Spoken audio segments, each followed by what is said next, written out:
Hello, my name is Martin Dempster. I'm the golf correspondent of the Scotsman. I'm being joined today by two of the charismatic characters in golf, Eddie Pepperell, Andrew Johnstone. Guys, first and foremost, we've got to start with the venue we're at, Emirates Golf Club, venue for the Hero Dubai Desert Classic, 37th edition this week. Eddie, talk us through some of your early memories of playing at this venue. Well, the first time I played was 2013, and in one of the early years I remember the cut being 6 under par, I think, and the course has come a long, long way, and between then and now it's become one of the toughest tests on tour. So that's probably my biggest reflection of the venue itself and how it's changed. The course, the event itself has grown, continues to grow year on year, whether it's the Players' Lounge, the whole experience for us players and families. It really is one of the best destinations to come and play as a professional golfer, I would say. Beef, what makes this place so special? Cool. I think first you can look at the fields, how strong the fields are every year here. It's always a big lineup here, and then you come out to the golf course and there's so many sort of iconic tee shots and holes, and that you only got to look behind us at 18 and tee shot on 8, and there's so many sort of special shots you're hitting into that background of Dubai. I would say, yeah, like Eddie said, it's one of the events so many of the players look forward to coming to and starting their year here. Eddie, obviously you won your card back at the end of last season, fantastic finish at the Q School, got an invitation to this week's event. How does it feel to be teeing up in this event, in a Rolex Series event, to get your year up and running? It's unexpected, and I've always found playing off invites difficult, I'm not going to lie. I'd rather earn my spot in a field than be invited. So there's always an element of that in my own mind, but I'm trying to put that aside, and thankfully over the years I haven't had to rely on too many invites, but certainly grateful to have one this week, and so my season gets to start a little bit earlier than I was anticipating. So yeah, I was enjoying my time at home doing a few bits and bobs, but I've managed to carry that on in Dubai and get to play golf on a tremendous golf course, and one that will just test my skills and my game in a way that I think will stand me in better stead the next time I do tee it up, and indeed hopefully will do well this week itself. Andrew, obviously the stage of your career, you're here, medical extension, I mean, just making the most of every opportunity you can get, I would imagine, at the moment. Yeah, look, I've got full medical extension. As I said, 2024 was a big year for me to retain my status, and then you feel like you're coming back in and gaining some momentum and form again. Then to have to go and have surgery on my thumb wasn't ideal, but I feel like I'm in a good place physically, good place mentally and stuff. And you know, I've played a few events coming in before this, and some of it, there's been a lot of positives there. I just need to take that into this week and see what happens. You both started out as youngsters, you had success earlier in your career and got on tour, and you know, you've had spells where it's been difficult. How tough is handling the downs and then trying to fight back to be back out here? I think we all have them. I think it doesn't really matter who you are, even if you're Rory. You know, he will have cycles within his career where he feels quite frustrated, but it's just that his floor is so much higher than the rest of ours, and yeah, you know, so I think we're all used to dealing with frustration. Some of us probably have lower lows than others, of course, and that is exacerbated by things that we can do on and off the golf course. So yeah, you know, it's part of growing up, isn't it? I think I would try not to differentiate golfers too much from the rest of other sports people and indeed people in the world, because there's lots of stress generally. So, but it's a challenging sport in and of itself, of course, and the game, and you have to try and immerse yourself within the game and try and remember why you played the game. And for me personally, going to Q School, doing what I did at the end was a bit of a throwback and quite a nice feeling to have those emotions. It's not where I want to be doing it, but nonetheless it ignites some good stuff. So yeah, it's hypothetical, but if you hadn't made that finish in the Q School, where do you think you might have been? Well, that's a good question, and I mean, on the 15th green, before I hold a 30-foot putt, I was already kind of resigned to my fate of playing on the Challenge Tour for another season, and I was kind of okay with that, because I didn't feel my game was quite where it needed to be to come back out here and contend, because that's ultimately what I want. I don't just want to be out here making the numbers up like Beef. You want to be playing closer to your full potential and trying to contend to win golf tournaments, and as long as I'm not doing that, frustration will remain. So I know at the same time as feeling great and elated to get back out, you're throwing yourself back into the fire, and that brings about its own tests and challenges. So, but yeah, here I am sat here, so I'd much rather be here than at home. We're delighted you're here. And Andrew, what do you think golf's taught you about yourself over the sort of adventure you've had in the game? I think perseverance. I think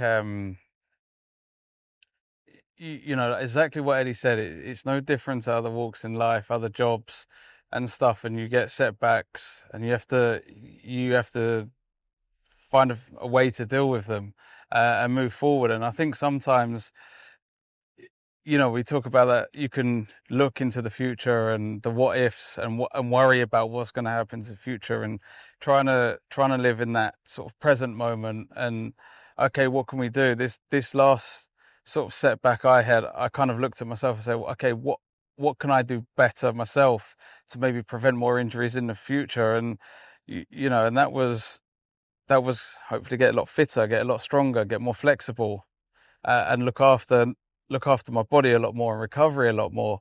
And we're always looking at ways, to spin a negative into a positive, and go, okay, I've got 6-7 months here where I can do a lot of that work, and when I come back out, I'm going to be in a lot better place once I'm up to speed. So there's always things in a setback that you can kind of flip it and try and take a positive out. And I take it that's what everyone kind of does out here. Yeah, and just to pick up off that, I suspect I'm similar to Beef in this, in that when you're away from the game, and I find when I'm taking 4, 6, 8 weeks off, I'm great at turning negatives into positives. Once I play 3 weeks in a row, I'm tremendous at turning positives into negatives. So it's I think we're all like that out here. And so off the course, away from the stresses, we're all very highly functional beings, but in and around the game, it drives us all a bit bonkers, and some more than others. So finding that balance is key. Yeah. I did have a moment, the first event back in Korea, where for about 8 holes, I was like, this is wonderful, this is great. And then I think it was about the 9th, I was going, F this, F that. And I was like, yeah, it's only taken 9 holes. Yeah. Obviously, as you say, switching off from golf's important. For you, Eddie, what sort of allows you to do that? Honestly, for me, the hardest thing is switching on to golf, I think, because I've just, for years, not found it that enthralling, like, to think about. So I just have interests outside that occupy my mind more often than golf. So when I have time and put energy and focus into my golf, I tend to find better things emerge over time.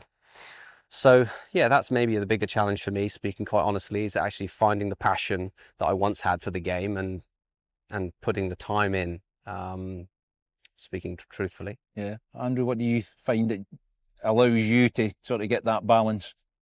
My balance is sometimes quite the opposite, where Jess or coach will have to drag me off the range sometimes and tell me to calm down, because I can get, again, heated in a different way. But if I'm not happy with something, I don't want to leave until I feel like I'm happy. And some days you have to accept that you're going to walk off that range and it's not going to be how you want it. It's not going to be perfect. And I think that's a word I have to be very careful of, is perfection, and driving for that, and accept that you're going to have good days and bad days. And that's, again, looking after my body, is going to get good rest, rather than heading there after a round and hitting too many balls and winding myself up even more, when I've learnt now it's probably better just to walk away and go and chill out. Yeah. We first came across each other when you won the Scottish Hydro Challenge in 2014 in Aviemore. That was a year after Brooks Koepka landed that title. How important was it, that win at that stage in your career, to being where you are now? As I said, the Challenge Tour is a tough tour, and I've said this for years now. It doesn't matter what tour you play on, there's great players everywhere. There's good players everywhere, and you have to go and shoot good scores and play good golf to win tournaments. And it's, when you do win a tournament, get over that line, it does give you that confidence and belief that, okay, yeah, I can do this. And having that always in the back of your mind, saying, hey, we've been in this position before, I can do it, is, I think, is a big help when you're in the mix. Yeah. You're both DP World Tour winners, Eddie. You've had 2 wins. some players don't get that opportunity. They try and they go through their career without. How special is winning out on the DP World Tour?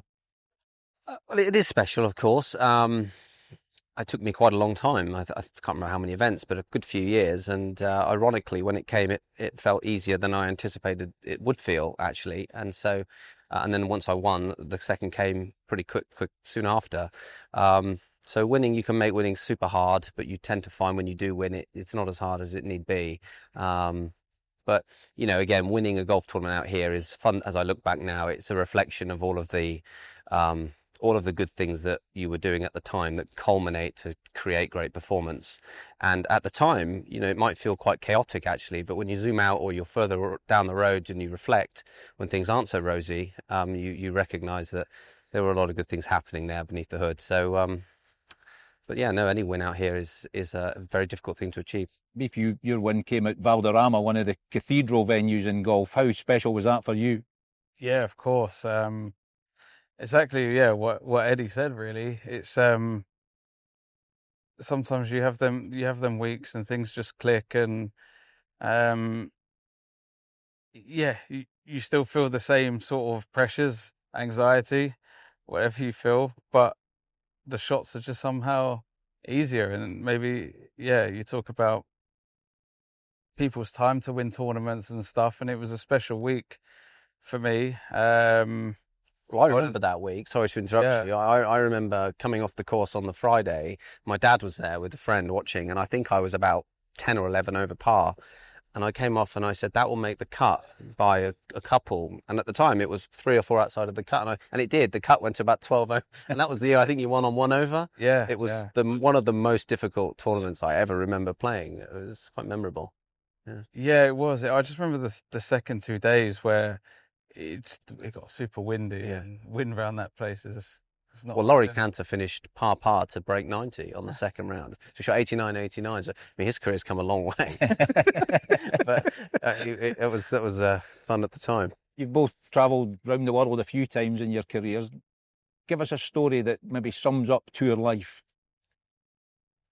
Oh, you've put me on the spot there. There probably are many. Is it as glamorous as people think? Well, no, it isn't, but obviously, of course, it kind of is. You know, I've always been one to prioritise nice hotels and try and eat nice food because they're things that I like doing. I'm not one to spend money on watches or cars if I had the luxury of in that position. So I've tried to glamorise my life on tour to the degree because it's tax efficient and I enjoy doing it. A nice glass of wine as well. And a nice glass of wine. I've had too many over the years. But, you know, I think I would accuse myself of being guilty of enjoying my success too much when it came, for sure. As I reflect on that now, I wish I hadn't have done some of the things I had done. But, you know, I enjoyed them at the time and I don't kind of regret it all, but I do a bit. Andrew, you've had a wee bit of time to think about that one. What a story you can share with us? I mean, I'm in the same boat as Eddie in terms of I love to go and explore where we are, see different countries, different cultures, and different menus. I'd say, a lot of food involved, and actually try and figure and feel what the place is about, where you're in for that week, and that's a great opportunity to do it. I think one of the things I regret would have been getting into Firestone that year, and we found this steak restaurant, and to be honest, we're in grams, right? They're in ounces. So 32 ounce I ordered, and it come out and it was the size of your head. It's like a Tom and Jerry steak, and the waitress turned around and said, "Oh, my husband can put this away, no problem." And I saw the challenge, and I ate the whole thing. Couldn't sleep, and I think I shot about 84 the next day. So that was one where I've learned if you're going to eat a 32 ounce steak, do it with an afternoon tea. Yeah. You guys are a similar age. Did you come through England set up together and been friends ever since? We go way back, me and Beef. I mean, when I think to some of the people that I first remember or think about when I first started competing when I was 12, 13, I think of Tom Lewis, Tommy Fleetwood. But Beef too, because we grew up playing England golf together. There's a great story with Beef where, in fact, we have both been kicked out of the England golf setup at different times for different reasons. Once because, well, I don't know who was more naughty than the other, but we're both quite naughty. But no, yeah, We can discuss this, I'm right? sure we can. Is that about me getting stuck in the locker room? Exactly, yeah. Yeah. We'd played the home internationals, boys' home internationals, and At Lossiemouth. Oh yeah. yeah, we had a good week, and we were staying in an Airbnb right next to the golf course. The instructions were after the event, boys, be sensible, do not go out. Yeah, we're 16. I think you were the only one that did go out. No. You were the only one that looked old enough to get in anyway. Yeah, I didn't grass anyone up. But anyway, I'd had too much to drink, and I'd come out for some fresh air and locked myself out the Airbnb, and I run down to the golf course and went round the back into the locker room, opened the door, and I slept in the locker room for a little bit, but thirst got me, and I went to find a drink. Opened the door and I set the alarm off in the clubhouse, and next thing, police turned up, so flagged the police and said, look, this is the situation. And I remember the policeman throwing stones at the manager's windows, Roy Case at the time. Yeah. And I just remember him opening the curtain and looking down with the two police and me in his face. He was livid. So yeah, that was an idea. That wasn't ideal, but yeah, that was a little suspension. But Eddie, what was your one? Well, mine wasn't nearly as bad. I only pretended to be the lead England golf selector and call up a player saying he was going to be playing for the England team, and he'd never played for England, barely the county, I think, at this point. So that got me in some trouble. Yeah, but no, they were the days. They were good days. And I think, the difference between life on tour and when you're an amateur and a junior, I mean, you have a lot of fun when you're playing mini tours because you're around each other a lot more, or amateur golf, junior golf. They are great, great times. I described you both as characters earlier, and you've just illustrated why. The game needs characters. If you go back to Trevino and people like that, but the modern day game, people talk maybe about robots a lot, but you need characters in the game as well. Well, I don't think modern day sport selects for characters, if you want my honest opinion, because you need to be highly efficient. We are effectively machines now, because as a sport becomes more global and more competitive, efficiency tends to win out. And so, you do end up more like an Audi than an old Morris Minor, I guess. But I agree with you. I think the old person in me, the old soul in me, you crave that type of character, and I'm sure things will turn back and we'll get some more through. But yeah, you've still got a lot ahead of you, hopefully, in the game. What motivates you at the moment, at the start of 2026? What's the motivation for both of you? oh, it's always the belief you have in the back of your head that you can compete and go out and still win tournaments. And I think if that never sort of dies, and you don't lose that always breeds motivation to get out and try and win tournaments.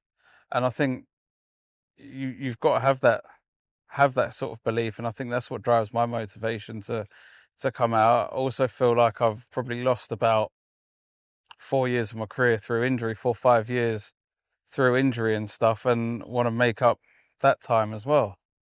Eddie? Yeah.